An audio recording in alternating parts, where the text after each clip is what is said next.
I just wanted to let everyone know that if you are struggling with depression or anxiety or any form of mental illness, you're not alone. 1 in 5 people are currently suffering from depression, and 1 in 2 people will suffer from some sort of mental illness in their life. So that means that someone in your family, someone in your workplace, someone in your friendship circle right now are suffering, and most likely everyone that you know will be either directly impacted or will have someone that is very close to them impacted by it. That means that mental health and mental illness is a concern for everyone. Why I care? Well, I care personally because I suffer myself, and I care personally because I know that many people around me are suffering. What I'm trying to do is talk openly and honestly as much as possible about it, and hopefully be a little bit of an example that it's okay to open up and share and talk about stuff that's going on in your mind. It's not always pretty, it's not always, something that you want to share, but the best way to overcome it and to start dealing with it is to open up and talk. Speak up, because I guarantee you people around you will be going through similar stuff to you, and they will understand. Not everyone will right now, but there are people in your life that are dealing with the things that you're dealing with.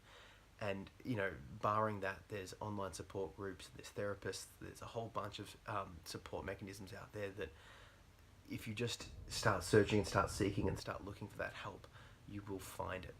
Why I'm saying that you should do this is because if you don't start, it will feel like you're all alone.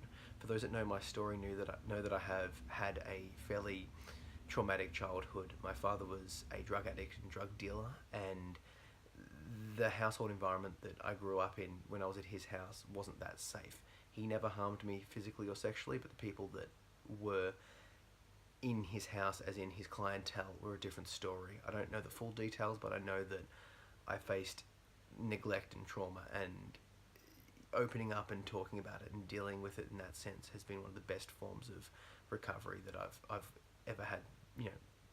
That it's really helped me by sharing and opening up and talking about it. It's not easy to do so, and you can tell that I'm sort of struggling to talk about it now, but I feel that by sharing it with you guys and talking about it, it will help to make other people feel more comfortable opening up and talking themselves.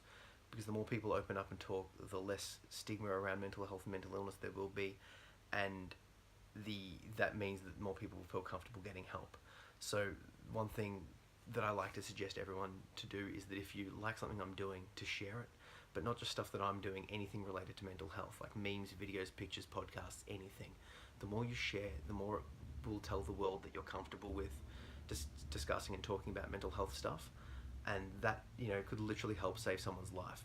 If you share something online that's about mental health and mental illness, you're basically telling the world that you're someone that's comfortable talking about it. Someone might see that. Someone that's currently struggling in silence and sort of ruminating in their own mind, they might see that you're someone that they can come to and talk to. If they do get to a point where they need to open up and talk, they might come and ask you for support. Now, when that happens, don't freak out, and if you don't feel comfortable helping them yourself, that's fine. Refer them to someone that can. For example, a psychologist, psychiatrist, a support group, a counselling group. Obviously, you need to look after yourself as the first priority, but if someone is out there and they need support, they might come to you because they know that you're a safe person to do so, and then together you could maybe help find someone that's best suited to help their needs. If someone's struggling with addiction, there are addiction specialists. If they're struggling from trauma, there's trauma specialists, anxiety, depression specialists, etc. There's support groups, there's a whole bunch of stuff. So please, if you see something online, anything I'm doing or anything anyone's doing relating to mental health, mental illness, all that sort of stuff, share it and share it widely, because together we can actually start making a difference on this. Thanks.